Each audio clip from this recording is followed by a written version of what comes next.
Andreas, you say in your book, Diabetes No More, that too much protein is one of the leading causes of diabetes. And you said there are two more major causes. What are they? Yes, so the one is very well known. That's sugar consumption. White sugar obviously gets the sugar level up very quickly. The insulin comes in and tries to get the sugar down. And that is, if you make too much of that, you are again becoming insulin resistant. Not as much as in response to the protein, but still nevertheless. So a lot of children nowadays, they are setting themselves up for developing diabetes. Now, going back to some of the earlier research that was done and has been confirmed many times, milk is the leading cause of diabetes. If you have formula milk when you grow up, or you drink cow's milk, or you have cheese, which is 4 times more concentrated than milk, then your risk to develop, risk of developing diabetes is skyrocketing. Dairy causes Yes, because diabetes? you have a lot of milk sugar in it, so that is one factor.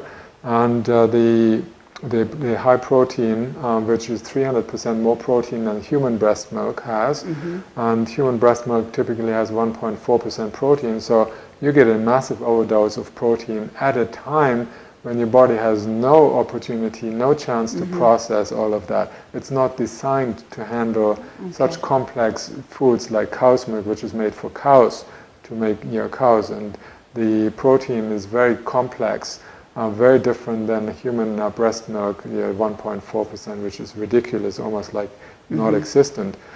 So the body is not able to deal with that. So giving those kinds of food at an early age then can lead to diabetes later in life. That is a known fact now. There's a lot of studies to prove that. And would that be type 1 or type 2? Type 2. Okay. Yes, type 1 diabetes and type 2 as well, they're overlapping in that sense.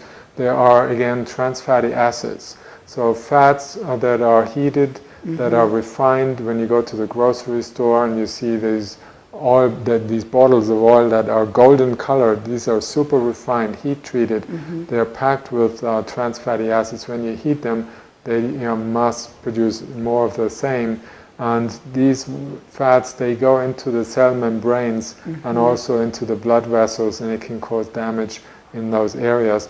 And they can shut down the cell membrane's ability to absorb glucose and insulin, so you become insulin resistant for the same reason as you would when you overdose with protein, you produce too much insulin.